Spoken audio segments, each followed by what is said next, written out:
इंद्रमती के दरवाजे पर संत आ गए और इंद्रमती का कहानी बहुत सुंदर है। इंद्रमती कौन था? इंद्रमती समाज की नारी थी। इंद्रमती संत को भगवान मानती थी। संत मिले तो भगवंत मिले। एक बहुत सुंदर कथा है, इस पर मैं कह देता हूं। ये गुजरात की घटना है और सच्ची घटना है। एक वृद्धा, उनको अनुभव हो गया कि हम संसार से चल बसेंगे। उनको 2 पुत्र था और वह वृद्धा बुलाया अपने पुत्र को, कहा देखो ये दरवाजे पर देखो क्या लिखा हूं मैं। बेटा ने कहा बाबूजी आपने लिखा है संत मिले तो भगवंत मिले। कहा इसको अपने जीवन में तुम प्रेरणाप्रद समझो, क्योंकि हमने इसी कोटेशन को अपने जीवन में लेकर के चला और हमारा जीवन सुखी रहा। आप अपने दीवार में क्या लिखते हैं? कर्म ही पूजा है। इतना बढ़िया कर्म करो कि आपकी पूजा होगी। इसलिए ना आप लिखते हैं कर्म ही पूजा है। भर पेट मछली भात खाते हैं, मुर्गी भात खाते हैं, बकरी भात खाते हैं। नहीं मिलता है तो बाध का घेघा सितवा भी उठा के नीढ़ के भर पेट खा लेते हैं। घेघा सितवा भात लोग भी खा लेता है। वो कर्म तो है, लेकिन वह कर्म में पूजा नहीं है। सदकर्म ही पूजा है। कर्म ही पूजा है, बिल्कुल सही है, लेकिन सदकर्म ही पूजा है ऐसा बोलिए। अच्छा कर्तव्य करो, शुभ कर्तव्य करो तो आपकी पूजा आपके जिंदा जी होगा। वो बूढ़ा ने कहा बेटा हम तो दुनिया से अब जा रहे हैं, 10 दिन के अंदर में चले जाएंगे, हमको अनुभव हो रहा है, लेकिन ये दीवाल में जो मैं लिख दिया हूं कि संत मिले तो भगवंत मिले, इसको अपने जीवन में अनुसरण करना। कहा ठीक है पिताजी करेंगे। 10 दिन के बाद सही में बूढ़ा मर गए, चले गए दुनिया से। जब दुनिया से चले गए तो वो 2 साल तक उसका बेटा खूब संत का सेवा किया। जो उस रास्ते से गुजरते थे उसको चरण पखारते थे, चरणामृत लेते थे, खिलाते थे, टका पैसा धोती कुर्ता दे के विदाई कर देते थे। जो कमाते थे संत मिले तो भगवंत मिले, यही करते जा रहे थे। लेकिन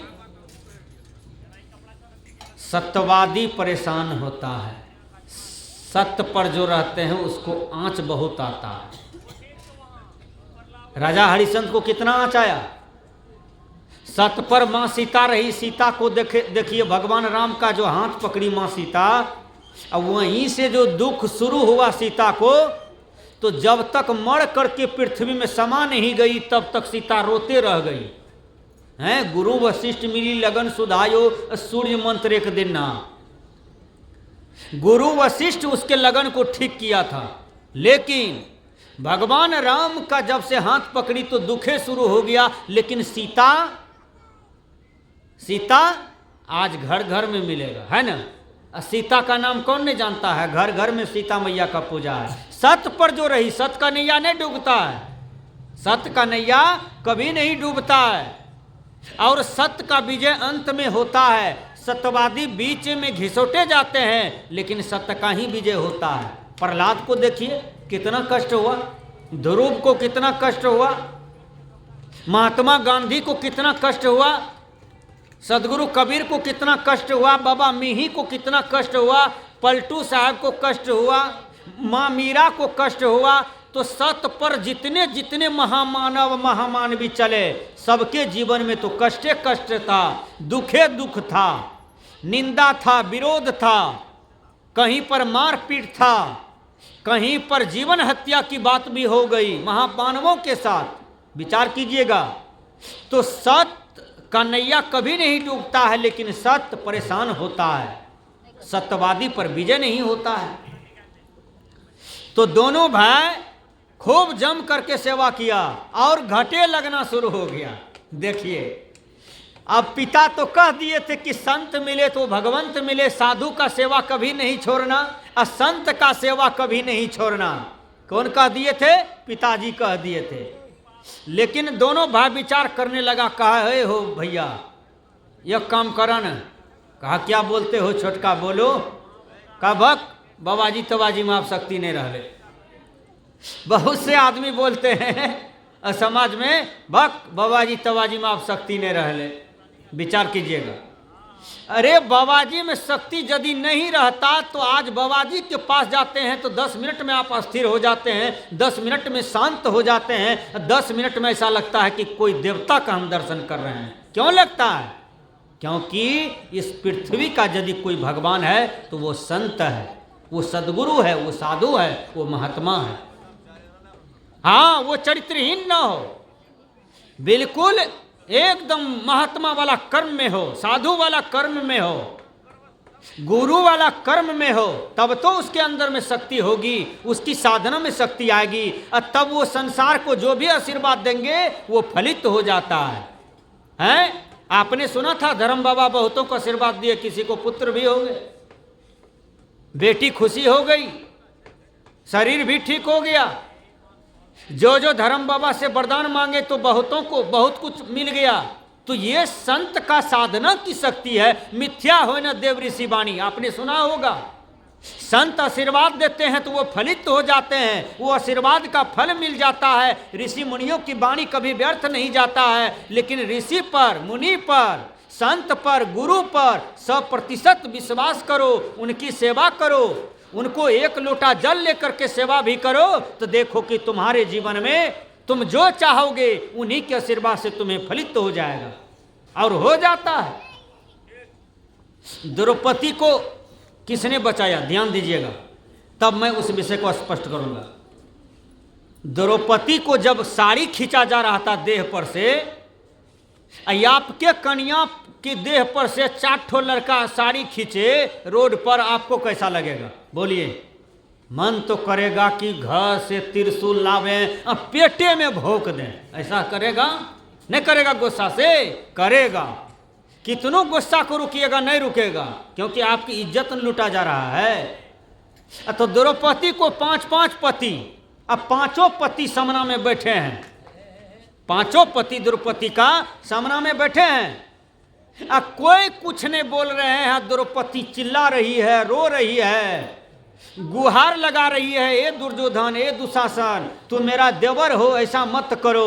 अब वो दोनों शराब पी करके एक नारी के साथ कभी झोटकी पकड़े, केस पकड़े, कभी ब्लाउज फाड़ दे, कभी साया को पकड़ के घिसाड़ दे, कभी साड़ी को घिसाड़ दे। वहाँ राजा भी बैठे थे, भीष्म पितामह बैठे थे, बड़े बड़े योद्धा बैठे थे, कर्ण विकर्ण, गुरु अतिथि सब बैठे थे, लेकिन सब में सन्नाटा पसरा हुआ था, कोई कुछ नहीं बोल रहे थे। क्यों? क्योंकि कर्ण बहुत बड़ा वीर था। तनिक विचार कीजिएगा, कर्ण इतना बड़ा वीर था कि कर्ण अकेले 5 पांडव पर भारी थे। कर्ण अकेले 5 पांडव पर भारी थे, और जब 5 पांडव को एक शक्ति माना जाता था, और कर्ण 5 पांडव पर भारी थे, उसके आगे में अर्जुन भी नहीं, कोई नहीं टिकने वाला था युद्ध के सामने में। कर्ण साथ हो गया था किसका? तो दुर्योधन का, दुशासन का। इसलिए डर के मारे सन्नाटा पसरा हुआ था, कोई कुछ नहीं बोलता था। दुर्योधन, दुशासन और कर्ण के आतंक से सब राज दरबार में आतंकित था, सब भयभीत था, कोई सत्य बात बोलने के लिए तैयार नहीं था। विचार कीजिएगा, महाभारत ऐसे हुआ है। महाभारत होने में बहुत लहर हुआ, बहुत नोच घींच हुआ, बहुत प्रकार की बात आई समाज में, परिवार में, तब महाभारत हुआ है। बहुत पाप बढ़ गया दुर्योधन, दुशासन, कर्ण का, तब महाभारत हुआ है। विचार कीजिए सज्जनों, वह सभा में जब एक नारी चिल्ला रही है, एक नारी रो रही है, लेकिन कोई बचाने वाला नहीं था। द्रौपदी को किसने बचाया उस समय? द्रौपदी की इज्जत किसने बचाया? बोलिए एक भी आदमी। द्रौपदी की इज्जत ने एक साधु बचाया, सप्तऋषि ने बचाया था। सप्तऋषि जब द्रौपदी कुमार थी, द्रौपदी राजा की बेटी थी, द्रौपद राजा की बेटी थी द्रौपदी, अब कुमार में रोज जाती थी स्नान करने के लिए, गंगा स्नान, रोज बगले में धार था, वहीं रोज जाती थी स्नान करने के लिए। तो सप्तऋषि स्नान कर रहे थे, सप्तऋषि स्नान कर रहे थे, तो सप्तऋषि जो नंगोटी पहन के स्नान कर रहे थे, तो नंगोटी पता नहीं ढीला हो गया, नंगोटी पानी में भसिया गया। अब नंगोटी भी नहीं रहा, इज्जत उघाड़े है। ये सप्तऋषि, तब तक में द्रौपदी का समय हो गया, द्रौपदी आ गई और सप्तऋषि का स्नान भी पूरा हो गया था। अब एक जवान लड़की घाट पर बैठल है, अब वो भी स्नान करने के लिए इधरे देख रही थी। अब सप्तऋषि लज्जा में पड़ गया, जवान बेटी है, उसके आगे में हम नगन कैसे निकले। सप्तऋषि कुछ नहीं बोले, मौन होके खड़े रहे। द्रौपदी सोचती है कि बाबाजी निकल क्यों नहीं रहा है, ये ऋषि मुनि निकल क्यों नहीं रहा है पानी से, तब ना हम स्नान करेंगे। द्रौपदी को समझ में आ गया कि संत के पास कोई समस्या है। इंग्लिश के विद्वान ने कहा, there are crazes in every man's life. प्रत्येक मानव के जीवन में समस्या आती है, वह कब आएगी ये बात कोई नहीं जानता है। आप मोटरसाइकिल लेके जा रहे हैं, क्या पता है आप घुड़ के रसगनपुर आ सकते हैं, नहीं होगा, कोई ठिकाना नहीं है, कोई ठिकाना नहीं है। आप दिल्ली निकले हैं कमाने के लिए, क्या आप घुड़ के बिहार आ सकते हैं, ये बात कोई नहीं जानता है। ये 3 महीना पहले एक आदमी दिल्ली कमाने के लिए जा रहा था, और ट्रेन में इतनी गर्मी थी कि गर्मी से ट्रेन में मर गया।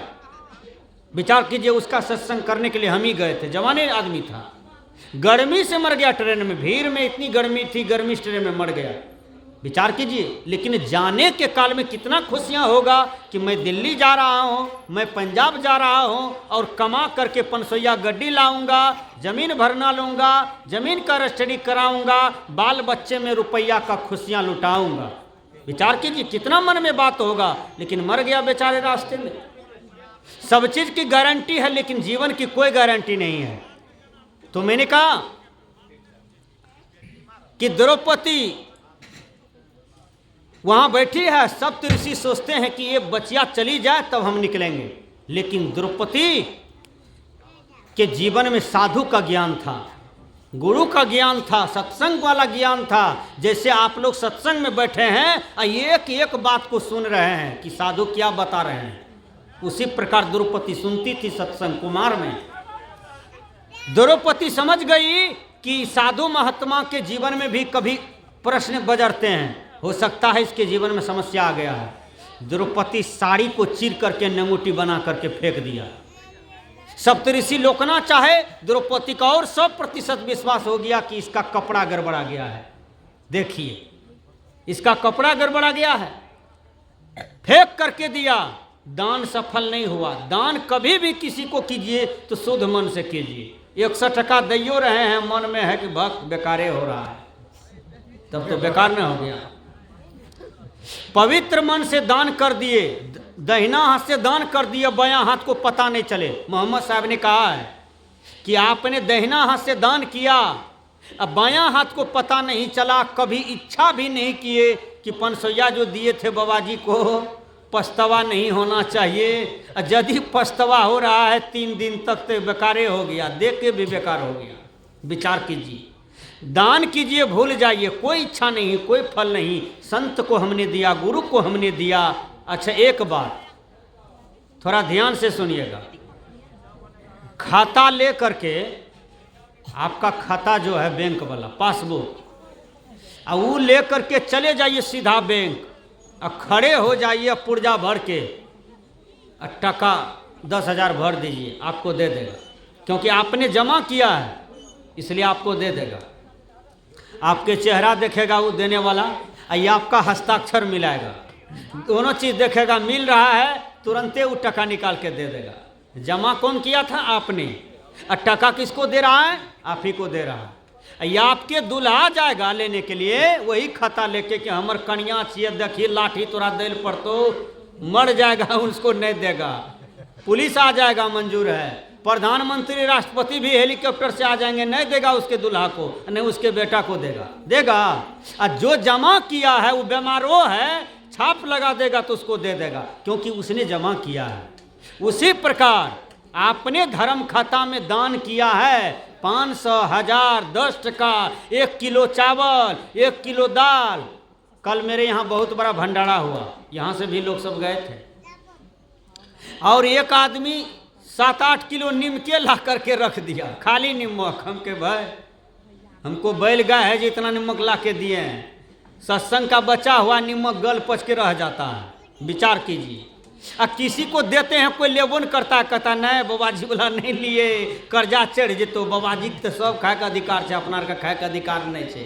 अब विचार कोई लेबो नहीं करता है, इतना नमक बोरा, हल्दी बोरा सब पड़ल रहता है। विचार कीजिए, बात भी सही है। जो दान किया हुआ चीज है वो देव पुरुष को भोगने का अधिकार है। विचार कीजिएगा, आज बड़े बड़े कबीर आश्रम हैं, संत मत आश्रम है, रामानंदी आश्रम है। देखिएगा कोई 5 बीघा, कोई 10 बीघा, कोई 25 बीघा जमीन दाप करके अब परिवार में खर्चा करते हैं। उसी का दूसरा तीसरा पीढ़ी जाते जाते उजड़ जाता है। लुल्ला, लंगड़ा, बहरा, अनहरा, कुब्जा, ये सब जन्म लेकर के उसका फिर विनाश हो जाता है। क्योंकि गलत संपत्ति का जो भोग किया है, तो गलत संपत्ति का भोग भोगने से धीरे धीरे उसका सब चीज भी उजड़ जाता है। रहा न कुल में रोबन हरा, वो नहीं रहेगा। इसलिए संत महात्मा कहते हैं। तो आइए मैं अपना विषय को स्पष्ट करता हूं। द्रौपदी फिर साड़ी को नंगोटी बना करके दिया। जब नंगोटी बना करके दिया तो सप्तऋषि लोकते हैं, लेकिन द्रौपदी दिया तो दान किया, लेकिन फेंक करके किया, दान सफल नहीं हुआ। फिर नंगोटी पानी में भसिया गया। फिर साड़ी को चीर करके नंगोटी बना के दिया, फेंक के दिया, फिर सफल नहीं हुआ। द्रौपदी समझ गई, ओ दान तो हम करते हैं, लेकिन फेंक करके जो करते हैं ना, तो ये सिस्टम अच्छा नहीं है देने का। देखिए कहीं कहीं चला चट्टी के पास हम लोग भी जाते हैं ना, तो गरीब से गरीब 50 टकिया लाते हैं कि बाबा ले लीजिए, प्रणाम करके देते हैं। उसकी गरीबी देख के मैं कहता हूँ नहीं भैया हमको मत दो, है ये है मत दो। नहीं बाबा, नहीं बाबा, इतनी भक्ति वो पवित्र है मन से, जबरदस्ती बैग में घुसिया देते हैं। जब जाते हैं जगह पर देखते हैं 50 टकिया तो दे दिया है। देखिए भक्ति कितना बढ़िया है। पसनी से काम करती है, कचिया से काम करती है, दबिया से काम करते हैं उसका पति। विचार कीजिए, दिल्ली पंजाब कमाते हैं, घर का टट्टी टूटा हुआ है, टट्टी लगाने का पैसा नहीं है, और जब चंदा उंदा मांगने कभी जाते हैं तो 100 रुपया से बात कम नहीं करते हैं, 500 दे देते हैं। वो गरीब आदमी, उसका भक्ति कितना बेजोर है। तो द्रौपदी सोचती है मैं दान करती हूँ, फेंक करके करती हूँ, इसलिए सफल नहीं हो रहा है। तो द्रौपदी क्या करती है, फिर साड़ी को चीर करके नंगोटी बनाई, सप्तऋषि को पहले प्रणाम किया, वहाँ जा करके सप्तऋषि के पास प्रणाम करके हाथ में नंगोटी दिया, अब फिर प्रणाम करके तब आके घाट पर खड़ी हुई, सीधा पूरब देखने लगी। सप्तऋषि अंदर अंदर नंगोटी कसे और बाहर निकले। जब बाहर निकले सप्तऋषि तब क्या होता है, वहाँ कोई नहीं है, एक जवान लड़की है और एक जवान महात्मा है। सप्तऋषि सीधा अपना दोनों हाथ उठा करके द्रौपदी के माथा पर रख दिया, दोनों हाथ, और कहा बेटी बेटी, जैसे तुम मेरी इज्जत को ढकी हो उसी तरह से तुम्हारा इज्जत ढकल रहेगा। जाओ, ये मेरा आशीर्वाद है। तुम्हारे घर में साया साड़ी ब्लाउज कपड़ा लत्ता भरपूर रहेगा, तू कभी कपड़ा से खाली नहीं रहोगे। जब चाहोगे तब तुमको जैसा चाहोगे, जो कपड़ा चाहोगे वो मिलता रहेगा। जब बीच सभा में कपड़ा उसको खींचा जा रहा था, तब वो सोचा कि अब पति भी काम नहीं दे रहे हैं, कोई राज दरबार के या कोई आदमी काम नहीं दे रहे हैं, अब हमको क्या करना है। तो तुरंत सप्तऋषि को याद किए। किसको याद किए? अपने गुरु को याद किए। किसने याद किया? द्रौपदी। सप्तऋषि को याद किए। सप्तऋषि को जैसे याद किए, तुरंत भगवान कृष्ण प्रकट हो गए और साड़ी बढ़ा दिए। साड़ी के बीच नाड़ी या नाड़ी के बीच साड़ी। देखिए, वही साड़ी में ओझरा गया दुशासन दुर्योधन खींचते खींचते, लेकिन द्रौपदी को इज्जत नहीं देख सका, न द्रौपदी को देह पर से साड़ी उतरा। तो देन किसका था? गुरु का देन था, एक संत का आशीर्वाद था, एक गुरु का आशीर्वाद था। वह कर दिया, और जिस समय कोई काम नहीं दिया उस समय गुरु का आशीर्वाद सफल हो गया। इसलिए गुरु पूज्य है, इसलिए संत पूज्य हैं, साधु पूज्य हैं, महात्मा पूज्य हैं, फकीर पूज्य हैं, त्यागवान पूज्य हैं। इसलिए इनसे आशीर्वाद लीजिए, विनम्र रहिए, इनका सेवा कीजिए, इनसे दो बातें समझिए बूझिए, इनका ज्ञान लीजिए। इसलिए संत कहते हैं। तो मैंने कहा कि कोई शंका न करें, कोई डर नहीं करें। इसलिए मैंने भजन में